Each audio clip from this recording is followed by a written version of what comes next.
নমস্কার বন্ধুরা, যে কোনো স্পেশাল দিনের জন্য অদ্ভুত স্বাদের চিংড়ি দিয়ে পটলের দোরমা। পটলের দোরমা আমিষ নিরামিষ দুভাবেই করা যায়। এর আগে আমি আপনাদের নিরামিষ পটলের দোরমা করে দেখিয়েছি, কিন্তু আজ আমি সুরুচি বাংলা রান্নাঘরে আমিষ পটলের দোরমা নিয়ে হাজির হয়ে গেছি। ভিডিওটি আপনারা দেখতে থাকুন। আমার ভিডিওটি দেখে আপনাদের যদি পছন্দ হয়ে থাকে, নতুন পুরনো সব বন্ধুরাই আমার চ্যানেলের পাশে লাইক, শেয়ার, সাবস্ক্রাইব, কমেন্ট করে থাকবেন। আসুন আর দেরি না করে আমি রান্নার দিকে চলে যাচ্ছি।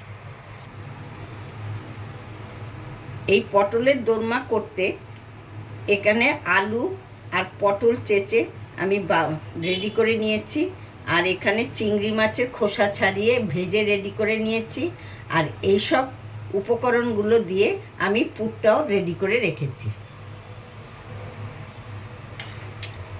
আমি পটলের ভেতরের অংশটা চামচের পেছন দিয়ে কুড়িয়ে নিচ্ছি। এইভাবে একটা একটা করে সবগুলো পটলের আমি ভেতরের অংশ কুড়িয়ে নেব। এইভাবে দেখুন আমি সবগুলো পটলই কুড়িয়ে নিয়েছি।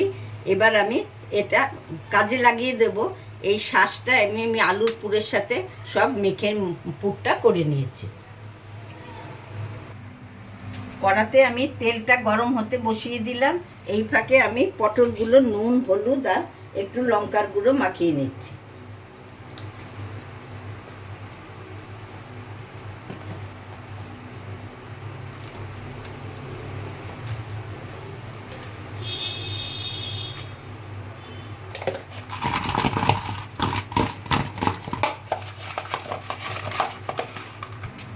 এবার আমি পটলগুলো সব ভেজে নিচ্ছি।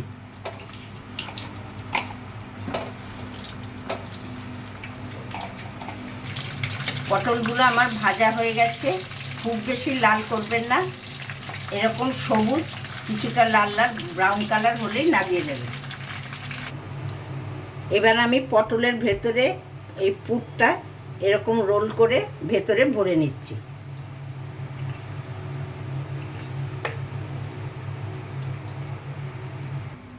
যে তেলে আমি পটলটা ভেজেছিলাম সেই তেল থেকে কিছুটা তেল রেখে বাকি তেলটাতে আমি কারিটা করে নিচ্ছি। এতে দিচ্ছি আমি 2টো দারচিনি আর ছোট এলাচ, আর দিচ্ছি সামান্য একটু চিনি।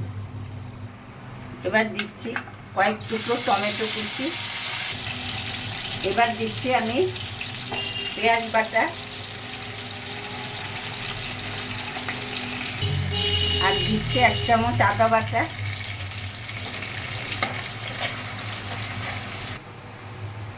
এবার আমি একটা বাটিতে 1/2 চামচ হলুদ গুঁড়ো, 1/2 চামচ লঙ্কা গুঁড়ো, 1/2 চামচ জিরে গুঁড়ো, এটা আমি একটু জলের মধ্যে গুলে নেব।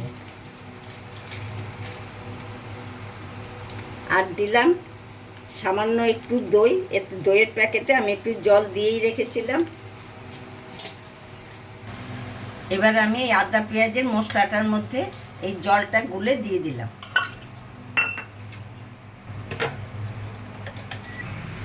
এবার দিচ্ছি 1/2 চামচ লবণ। দেখুন মশলা আমার ভাজা ভাজা হয়ে গেছে, লালচে লালচে কালার এসে গেছে। এবার আমি এতে সামান্য জল দিয়ে দিচ্ছি। বেশি জল দেব না, দোরমার বেশি গ্রেভি পাতলা হলে ভালো লাগে না, সেই জন্য আমি অল্প করেই জল দিলাম। গ্রেভি আমার রেডি হয়ে গেছে। এবার আমি এতে সামান্য একটু গরম মশলা দিয়ে দিচ্ছি। এবারে গ্রেভির মধ্যে যে পটলগুলো আমি পুর ভরে রেখেছি সেগুলো দিয়ে দিচ্ছি।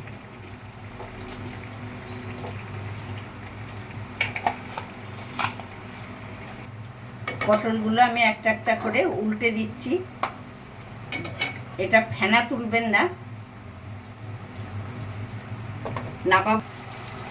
নামাবার আগে আমি 1/2 চামচ ঘি দিয়ে দিলাম।